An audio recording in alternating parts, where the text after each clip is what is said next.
So good day everyone, my name is Arnel G. Abian. I am currently studying at Caraga State University, Cabadbaran Campus. I'm taking up the Bachelor of Science in Information Technologies. So karon atong i-discuss ang laboratory exercise sa object-oriented programming. So set A encapsulation. So sa title, Session Library Borrowing Account Secure Member Data. So Caraga State University Library wants a simple system where students can borrow books, but borrow's limits and penalties must be controlled.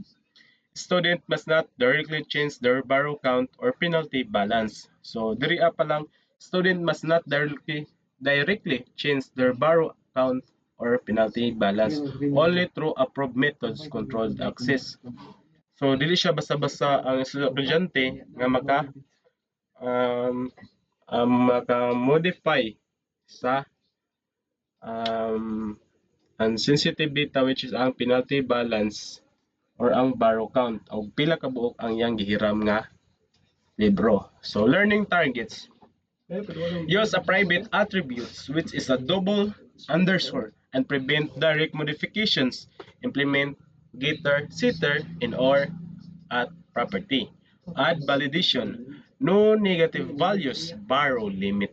So task requirements, create a class library account with public student name and student ID. So kailangan naka-public ang student name o ang student ID. So private borrowed count penalty balance which is diri na ang mukuan ang encapsulation which is ang sa ngalan nga private diha nakarap ang mga sensitive data nga dili basta-basta ma-modify sa usa ka student. So methods. So we have four methods here sa instruction. Number 1, borrow book. 2, return book. 3, pay penalty. And the last is show status. So sa 1, increments borrowed count by 1. Rejected borrowed count is already 3 limits. So if magit na niya ang limit nga 3, din mo hiram pa siya libro nga ipangka-upat, iya na i-reject. So return book days sa number 2, return book days late. So decrements borrowed count by 1 if greater than 0. So if greater than 0, kung nanghiram ka sa libro nga wala ray isa ka adlaw na uli na din nimo, wala kay penalty. So if this late is greater than 0, add penalty days late times 10. So kada adlaw mag-multiply siya by 10. So pay penalty amount. So reject if amount is less than or equal to 0. Kung mag-enter ka kuan, magbayad kag 0 or negative, so dili niya i-approve, iya i-reject. So deduct from penalty but do not go below 0. So show status, remain returns name, borrowed count, and penalty balance. So must use at property for reading balance, read only, and use methods to update. Sample test scenario, your program must show something like this. Student borrows 3 books allowed. So matong gingon gay na. So student borrows 3 books allowed. Borrows 4 denied. So iyan na i-deny ang kaupat, dili na siya pahiramon. So returns a book to this late, penalty increases. So to this late penalty increases sa pays penalty decreases properly. So anhita sa ato ang code. So here natay class nga library account which is mao ang nasa instruction. Class library account. So then natay constructor nga init. So nag-contain siya og student name og student ID. So diri nag-initialize siya, borrowed count equals to 0, penalty balance equals to 0.0. So natay property which is naapod sa instruction atong gi-apply. So def borrowed count, so penalty balance, borrowed book, return book. So naapod tay P penalty. Show status. So anhita una sa as you notice sa self that double underscore borrowed count, diha ang encapsulation nag-work. Double underscore, which is meaning ang double underscore is naka-private.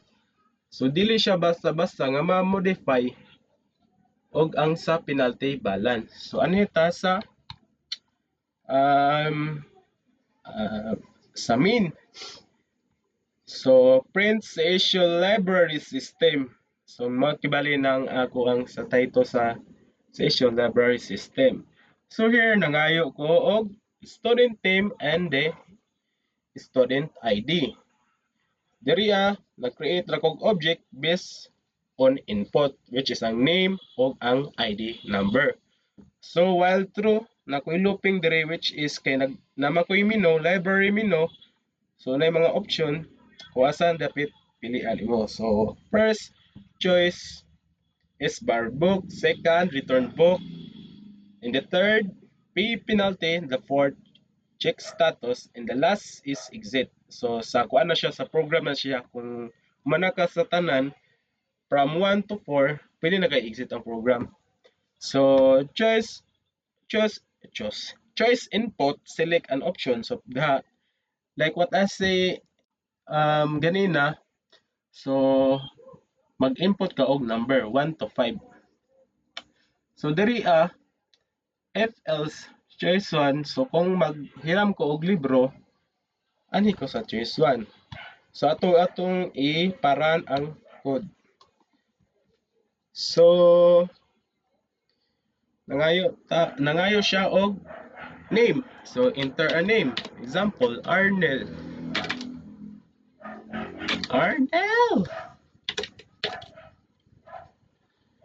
Press enter key, then mangayo na po siya ID, which is manang nasa ato ang main. So atong user interface.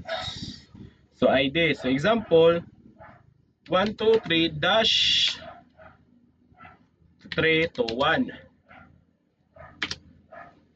Press enter key.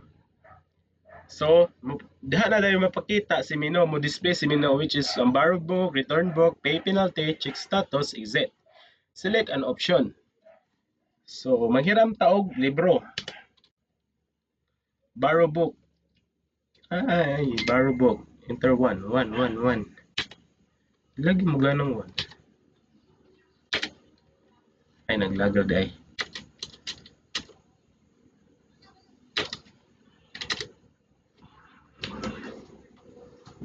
So, enter 1. Borrowed book. So, as you can see, success book borrowed, current total 1. So diha siya mag-ihap og kapila na diha siya makita og kapila na ka naguham ang current total sa imong gihiram. So maghiram na po ta otro. So success book borrowed current total 2. Pangkatulo na tang hiram. Current total 3 na siya. So pangkaupat dapat ma-denied siya, which is naa sa instruction. So as you can see, nag-denied siya. Student books borrowed 3/3. So select ang option for status.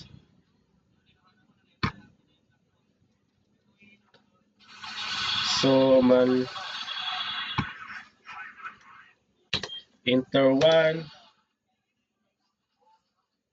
denied. So denied siya. Borrowed limit, kaupat na ko nga paghiram. So borrowed limit na siya. So then if i-return na to siya, enter number 2, mo prompt down siya ug mangutana og how many days late is the return. 0 if on time. So matoy giingon gaina. So decrements borrowed count by 1. So if days late is greater than 0, add penalties date late. So wala pa man siya na abot og kuan, wala siya bayro nun, matong pasabot kay na. So 0 if in time. So ato ibutang diri 3. So book return 1 days penalty 10 per day. 10 pesos per day. So naa kay penalty nga 10 pesos which is naglimit mo siya 2 days. Pag moabot siya 2 days which is mo penalty na ka kay lapas naman siya sa 2 days which mo na imong penalty nga 10 peso. Kay biyan naman siya sa limit nga 2 days. So dire pay penalty ta. So enter sa library minimum enter ta og 3. So enter payment amount. So atong enter diri 0. So select an option enter payment 0. So nag-error siya. Iyang gi-reject. Payment must be greater than 0. So dapat mas dako pa sa 0. Biskan pag 1 ang imong i-enter, iya gyapon i-access pero mo remain siya balance. So try na to. So enter 3. Pay penalty. So enter kog 5. So payment of 5 pesos accepted. Remaining balance which is 5 pesos.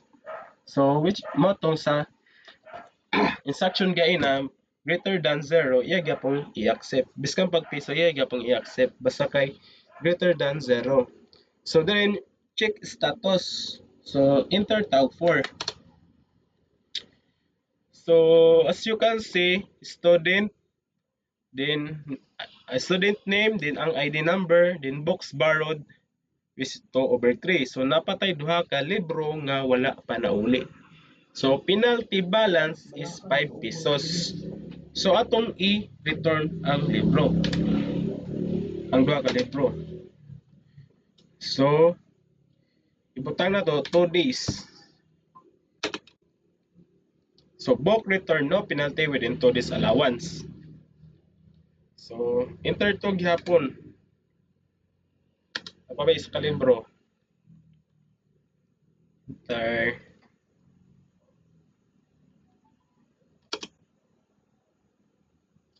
So, how many days late in the return? So, ibutang na to 3. Penalty gihapon siya og 10 peso.